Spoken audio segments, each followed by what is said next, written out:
The Secret Service agent's hand was already moving toward his weapon when Dr. Monroe stepped into the hallway. But it wasn't Dr. Monroe's face he was staring at. It was hers. 96 hours earlier, the pediatric ward at Georgetown Memorial smelled like antiseptic and cafeteria mac and cheese, a combination Sarah Chen had grown to find oddly comforting. At 28, she'd been working nights for 6 months, taking vital signs and administering medication to sleeping children while the rest of the world dreamed. She preferred it that way. Quiet. Invisible. Sarah moved through the dimmed corridor in her faded purple scrubs, her dark hair pulled into a messy bun, a pen cap caught between her teeth as she charted on a rolling computer. Her sneakers made no sound on the linoleum. She'd learned to walk silently in other places, for other reasons, but here it was just about not waking the kids. "Sarah, can you take the new admission in 412? Charge nurse Patricia didn't look up from her own charting. "Some diplomat's kid. VIP treatment, apparently." "Copy," Sarah caught herself. "Sure. I've got it." Room 412 was at the end of the hall, away from the nurse's station. The nameplate read Kovac, Alexei, age 9. Inside, a small boy lay sleeping, his face pale against the white sheets, and four already placed by the ER. His mother sat in the chair beside him, elegant even in her exhaustion, designer coat draped over expensive luggage. Sarah scanned the chart on the tablet. Viral syndrome, dehydration, routine overnight observation. Simple. Safe. "Mrs. Kovac? I'm Sarah. I'll be taking care of Alexei tonight." The woman's eyes were red from crying. "He will be okay? The doctor said it is just a virus, but he was so weak. The fluids will help. We'll monitor him closely." Sarah checked the 4, her hands moving with practiced efficiency. She'd started IVs in worse conditions, moving helicopters, sandstorm darkness, under enemy fire. A quiet hospital room was luxury by comparison. She adjusted Alexei's blanket and noticed the woman watching her with an odd expression. "You move like soldier," Mrs. Kovac said softly. "Very precise." Sarah's smile was tired but genuine. "Just efficient. Try to rest. I'll be checking on him every hour." The night passed in its usual rhythm: medication rounds, vital signs, a teenager in 408 who needed pain relief, a toddler in 403 who woke crying for her mother. Sarah handled it all with calm competence that made her colleagues think she was just naturally good at her job. They had no idea what naturally good actually meant for her. At 0300 hours, 3 a.m., she corrected herself mentally. Dr. Richard Monroe arrived for his rounds. He was new to Georgetown, a pediatric cardiologist who transferred from somewhere on the West Coast. Tall, mid-40s, with the kind of polished confidence that came from Ivy League degrees and country club memberships. Nurse Chen. He barely glanced at her as he pulled up charts on the computer. "The Kovac boy, any changes?" "Vitals stable. Temperature down to 99.2. Taking oral fluids well." "Good. I want another CBC in the morning." He moved past her toward 412, leaving a trail of expensive cologne. Sarah returned to the nurse's station, settling into the familiar routine of charting. Around her, the other night nurses worked in their own bubbles. Patricia on her phone, looking at photos of her grandkids. Marcus, the nursing assistant, restocking the supply cart. Jennifer finishing admission paperwork. None of them looked at Sarah much. She was just there, part of the background, reliable and forgettable. Exactly how she wanted it. At 0445, the elevator chimed. Sarah looked up from her charting and felt her entire body go still. 4 men in dark suits stepped onto the ward, moving with the coordinated precision she recognized instantly. Their eyes swept the corridor, checking sight lines, identifying exits. "Secret Service. Ma'am, I need you to stay at the desk." One agent approached Patricia while the others began securing the floor. "This ward is now under federal protection.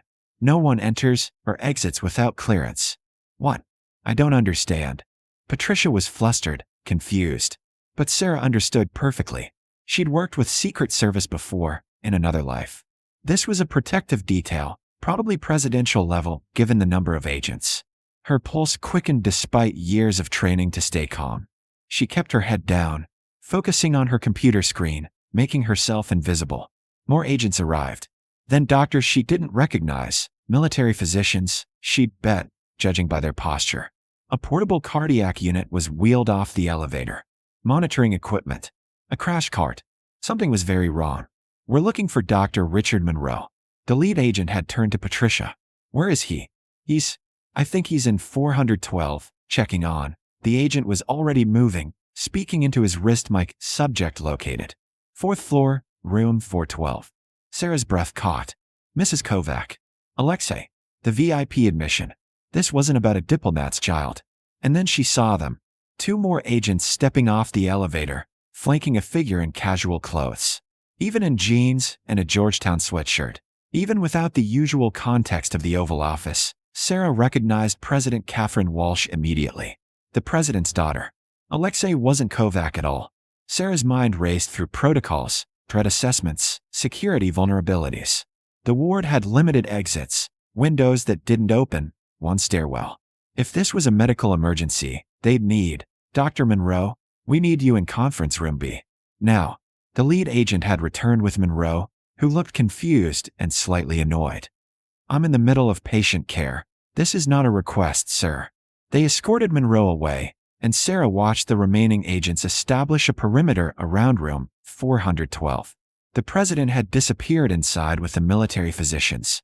Something was desperately wrong with the president's daughter, and they'd pulled the only pediatric cardiologist on duty away for questioning. Sarah stood slowly, her instincts screaming that this situation was heading somewhere dangerous. In room 412, a 9-year-old child was sick, possibly critically sick, given the response. And the person who should be treating her was being interrogated somewhere. She took 3 steps toward the room before an agent intersected her. Ma'am, I need you to return to the nurse's station. I'm the patient's assigned nurse. I need to check her vitals. The military physicians are handling it. With respect, they're not pediatric specialists. I am. She met his eyes steadily. That little girl needs monitoring, and I'm the one who's been caring for her all night. The agent's hand moved fractionally closer to his weapon. Ma'am. The door to 412 burst open. One of the military physicians, his face tight with stress. We need a pediatric specialist now. She's coding. And Sarah Chen, former Navy SEAL combat medic, with a specialty in pediatric trauma from 8 years of pulling children out of war zones, didn't hesitate. She walked straight past the agent, through the door, and into the storm. Behind her, she heard the agent's sharp intake of breath and his voice into his wrist mic. We have a breach. Nurse entering the protected room. Sarah didn't look back. She'd made her choice the moment she'd walked away from naval special warfare 3 years ago. She'd save this child or die trying. The room erupted into controlled chaos as Sarah pushed through the door. President Walsh stood frozen by the window, her composure cracking, while 2 military physicians worked frantically over the small form on the bed. The monitor screamed, heart rate 180 and climbing, oxygen saturation plummeting. VTACH, one physician shouted. Charging to 50 joules, wait. Sarah's voice cut through the panic with surgical precision. She was already at the bedside, her hands moving to the child's neck, feeling for pulses. Parotid strong, femoral strong. She's not in VTACH. That's SVT, supraventricular tachycardia. You shock her at that dose, you could kill her. The military physician, a colonel by his insignia, turned on her. Who the hell are you? The nurse who's been managing her care for 6 hours. Sarah's eyes never left the monitor. She presented with viral syndrome and dehydration. Her heart rate's been climbing gradually. I documented it in my notes. This is a progression, not an acute arrest. Ma'am, you need to leave. Ice water. Sarah looked at the other physician, a younger captain. Get me ice water and a towel. Now. Don't you dare give her orders, the colonel started. President Walsh's voice cracked like a whip. Get the ice water. The captain ran. Sarah's hands were already on the floor, adjusting the fluids. How long has she had the heart condition? The president's face was pale. Since birth. Wolff-Parkinson-White syndrome. She's had 3 ablations, but stress can still trigger episodes. The virus pushed her into crisis. Sarah's mind was cataloging, processing. WPW with viral illness, a perfect storm. Where's her pediatric cardiologist? Dr. Monroe is being questioned, one of the Secret Service agents said from the doorway. He had contact with a foreign national 2 hours before reporting for duty. Sarah's jaw tightened. Security theater while a child died. Then get him back here or find someone else who knows her case. These military physicians," she glanced at the colonel, "are excellent trauma specialists, but this isn't trauma. This is pediatric cardiology, and if we don't break this rhythm in the next 3 minutes, her heart will give out." The captain returned with ice water and towels. Sarah soaked the towel and turned to the president. "Ma'am, I need your permission. This is going to be unpleasant." President Walsh's eyes were fierce. "Do whatever you need to do." Sarah placed the ice-soaked towel over the child's face, triggering the mammalian dive reflex. It was old school, low-tech, and exactly what was needed: vagal stimulation to break the abnormal rhythm. The monitor stuttered. The heart rate dropped, 170, 150, 130. "It's working," the captain breathed. But Sarah was already preparing the next step, drawing up adenosine from the emergency cart. "I need to push this if the rhythm doesn't convert. 6 milligrams, rapid 4, followed by a 20 cubic centimeters saline flush." The colonel stepped forward. "You're not authorized." "Then authorize me." Sarah's voice dropped to something colder, harder. "Or watch a child die while you worry about protocols." "Your choice, Colonel." He stared at her, recognition flickering in his eyes. "You're military." "Was. What unit?" "Does it matter right now?" "The little girl." "Emily," Sarah reminded herself. Her real name was Emily Walsh, gasped under the towel. Her heart rate was stabilizing 120, 110, dropping back toward normal. Sarah removed the towel gently, checking her airway, her color. Emily's eyes fluttered open, confused and frightened. "Hey, sweetheart." Sarah's voice transformed, becoming soft, warm. "You're okay." Your heart was racing, but we're getting it under control. Your mom's right here. President Walsh was at the bedside instantly, gripping her daughter's hand, tears streaming down her face. "Baby, I'm here. You're going to be fine." The monitor settled into a normal sinus rhythm. The oxygen saturation climbed back to 97%. The room exhaled collectively. Sarah checked the foresight, adjusted the fluids, and began a focused assessment. Emily was stable now, but fragile. They'd need continuous monitoring, possibly medication adjustments, definitely consultation with her regular cardiologist. "Nurse Chen." The colonel's voice had changed, carrying respect now. That was impressive medicine. It was basic pediatric emergency care. Sarah didn't look up from her charting, which you would have gotten to if you'd had 30 more seconds. But we didn't have 30 seconds. "Where did you train?" "Officially? Johns Hopkins nursing program." She met his eyes. "Unofficially? Kandahar, Mosul, Syria. 8 years pulling kids out of collapsed buildings and teaching medics to work with what they had." The room went very quiet. The Secret Service agent who tried to stop her earlier spoke into his wrist mic, his voice urgent. "I need a background check on Sarah Chen, RN. Current employee, Georgetown Memorial. Priority Alpha." Sarah continued her assessment, knowing what was coming. She'd managed to stay hidden for 3 years, buried under scrubs and night shifts and deliberate invisibility. But now the spotlight was turning her way, and there was nowhere left to hide. "Agent Morrison." A new voice from the doorway. Sarah recognized the cadence before she saw the face. Command presence, operator's tone. "Stand down. I've got her file." The man who entered wore a suit, but Sarah knew military when she saw it. Early 50s, weathered face, the kind of scars that came from actual combat rather than training accidents. He looked at Sarah with eyes that had seen similar things to what she'd seen. "Dr. Sarah Chen," he said quietly. "Though you went by Petty Officer Chen back then. Naval Special Warfare, SEAL Team Medical Specialist. Deployed to Afghanistan, Iraq, Syria. Specialty in pediatric combat trauma." He paused. "Silver Star, 2 Bronze Stars, and a Navy Cross for actions in Mosul when you held a field hospital for 6 hours against enemy assault while evacuating 12 wounded children." Every eye in the room turned to her. Sarah kept charting. "That was a different life." "Why didn't your background check flag this?" the colonel demanded. "Because she walked away clean," the man in the suit replied. "Honorable discharge, no flags, no security clearances to maintain. She wanted to disappear, so she did." He looked at Sarah. "But we always keep track of people like you, just in case we need you again." "You don't need me. You need Dr. Monroe, Emily's actual cardiologist." Sarah finished her notes and turned to President Walsh. "Ma'am, with respect, your daughter needs specialist care. Not military physicians, not a former combat medic. The real expert. The president's expression was fierce. The real expert is being held because he had coffee with a colleague who happens to have a Russian last name. Meanwhile, the person who actually saved my daughter is trying to deflect credit. She looked at the man in the suit. Director Patterson, release Dr. Monroe. Now, ma'am, the security protocols are subordinate to my daughter's medical needs. Release him. That's an order. Patterson spoke into his phone, and within 2 minutes, Dr. Monroe appeared, looking shaken and angry. His expression changed when he saw Emily's monitor, the stable rhythms, the normalized vitals. What happened? Sarah gave him a concise report. Onset of SVT, intervention with vagal stimulation, current status.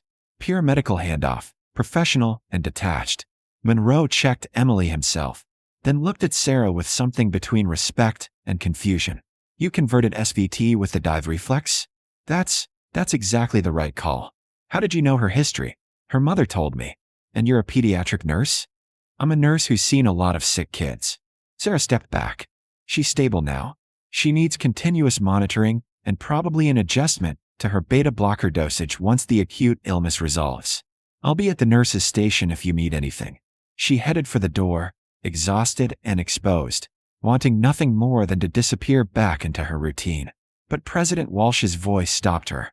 Nurse Chen. Sarah. The president's voice was thick with emotion. Thank you. You saved my daughter's life. Sarah turned. I did my job, ma'am. Same as I do every night. No. President Walsh stood, still holding Emily's hand. This was more than that. You risked your career, possibly worse, to do what was right. That's not just doing a job. That's courage. The words hung in the air. Sarah felt the weight of every eye in the room, felt the old life and the new life colliding in this moment. If I may, ma'am, she said quietly, courage is what parents show every day, trusting strangers to care for their children. You brought her here, to this ward, believing we'd take care of her. That's faith. I just proved it was deserved. She slipped out before anyone could respond, returning to the nurse's station where Patricia and Marcus were staring at her like she'd grown a second head. Sarah, Patricia whispered. They're saying you're some kind of war hero? I'm a nurse, Sarah replied, pulling up her charting. Same as you. But the night had shifted. Word spread through the ward, then the hospital. By morning, everyone knew. The invisible nurse wasn't invisible anymore. The sun rose over Georgetown Memorial while Sarah sat in the break room, staring at a cup of coffee that had gone cold an hour ago. She'd finished her shift, completed her charting, and handed off to the day nurses, all while trying to ignore the whispers, the stares, the sudden attention from people who'd worked beside her for months without really seeing her. She'd wanted to be invisible. Now she was anything but. Mind if I join you? Director Patterson stood in the doorway, still in his suit despite the early hour. It's a free country. Sarah didn't look up. Supposedly. He sat across from her, setting down his own coffee. That was quite a performance last night. It wasn't a performance. It was medicine. You know what I mean. Patterson studied her with those operator's eyes. You could have stayed at the nurse's station. Let the military physicians handle it. Kept your head down, your cover intact. Instead, you walked right into a federal security situation to save a child you barely knew. She was my patient. She was the president's daughter, surrounded by armed agents who had explicit orders to secure that room. You're lucky Morrison didn't draw on you. Sarah finally looked at him. He wouldn't have been fast enough. The hint of a smile crossed Patterson's face. No, probably not. He leaned back. I've been reading your file all night. The official version and the classified addendums. You were one of the best combat medics naval special warfare ever produced. You saved more lives in 8 years than most doctors save in a career. And then you just walked away. I had my reasons. Mosul. The word landed like a physical blow. Sarah's hands tightened around her coffee cup. You held that field hospital for 6 hours. Patterson continued quietly. 12 children injured when their school was shelled. Enemy combatants attacking your position, ammunition running low, backup delayed. You provided medical care and defensive fire simultaneously. Every single child survived. 11 survived, Sarah corrected, her voice flat. We lost one on the helicopter. 7-year-old girl. Brain injury. I couldn't save her. So you left the Navy to become a pediatric nurse, trying to save enough children to make up for the one you lost. That's not, Sarah stopped. Maybe it was exactly that. I just wanted to help kids without having to kill people to do it. And you have been. For 3 years, you've been an excellent nurse. Your supervisors rave about you. Your patients' families love you. You've found your peace. Pedersen paused. But last night proved something, Sarah. When it matters, when a life is on the line, you're still the operator who held Mosul. I'm done with that life. Are you? Because from where I sat, you walked into that room like you were breaching a hostile building, assessed the situation, neutralized the threat, which in this case was medical rather than tactical, and secured the objective. You just used different tools. Sarah finally met his eyes. What do you want, Director? I want to offer you a job. Not active duty. You've made your position clear. But consultation. Training. We have military medical personnel who could learn from you. Civilians in high-risk positions who need the kind of security-aware medical support you can provide. He slid a business card across the table. You could stay at Georgetown, keep being a nurse. But when we need you, for training, for consultation, for situations like last night, you'd be there. No. Sarah, no. She stood, leaving the cold coffee and the business card. I appreciate the offer, but I left that world because I was tired of war. I don't want to train people for it, consult on it, or think about it anymore. I want to give medications and check vitals and tuck children in at night. That's enough. Patterson stood as well. The president wants to meet with you. Properly, not during a medical crisis. To thank you. Tell her she already did. And tell her Emily needs to follow up with her cardiologist within a week. Keep her hydrated, and watch for any signs of recurring tachycardia.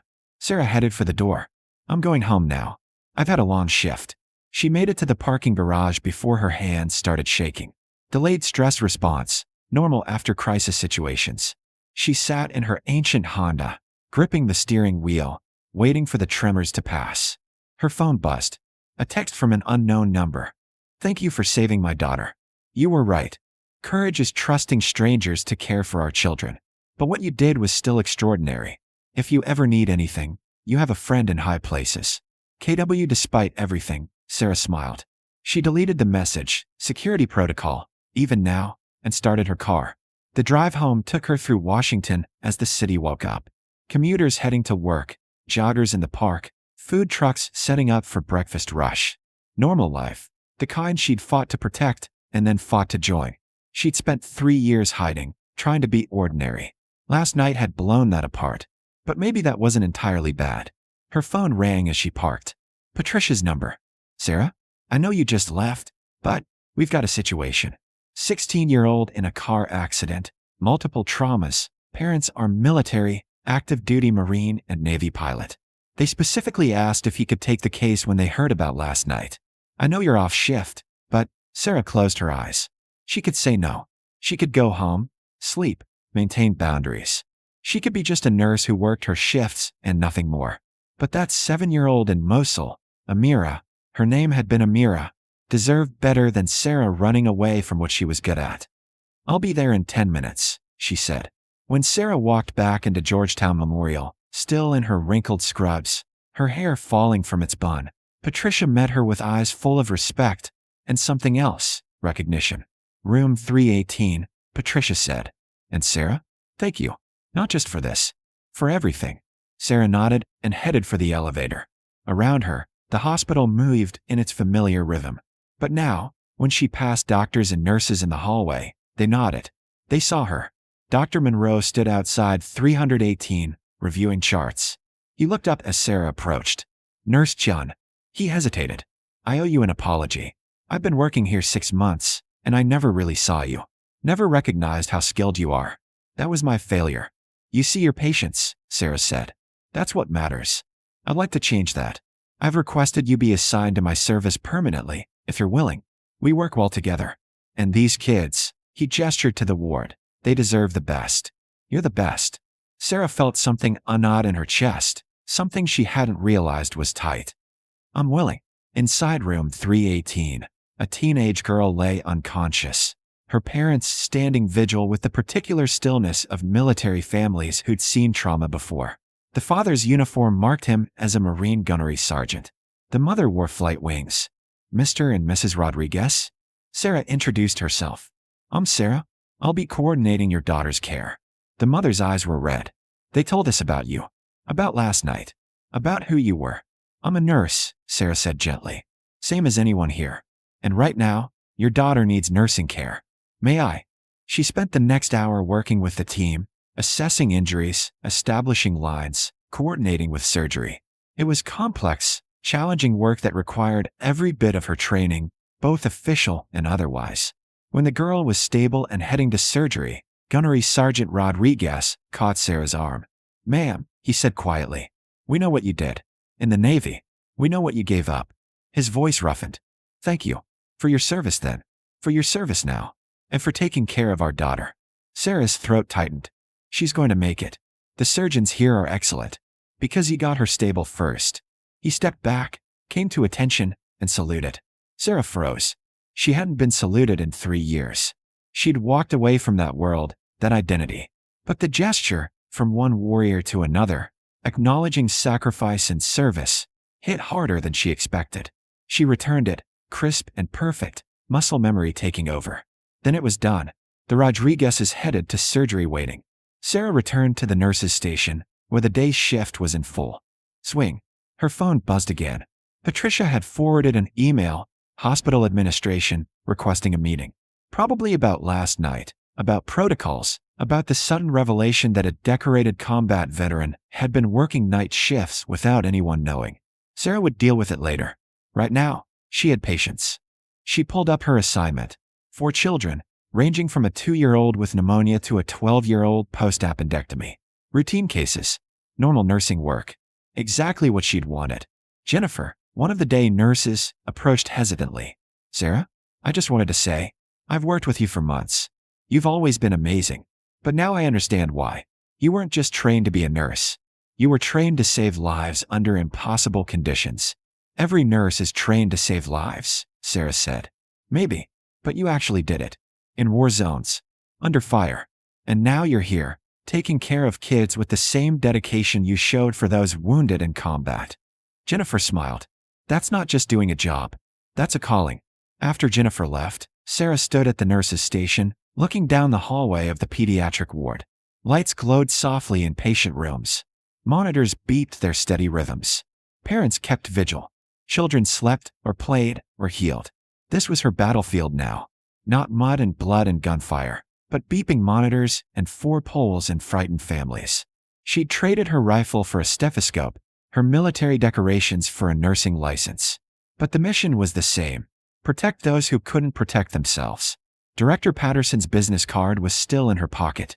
Sarah pulled it out, looked at it for a long moment, then filed it in her locker. Not thrown away.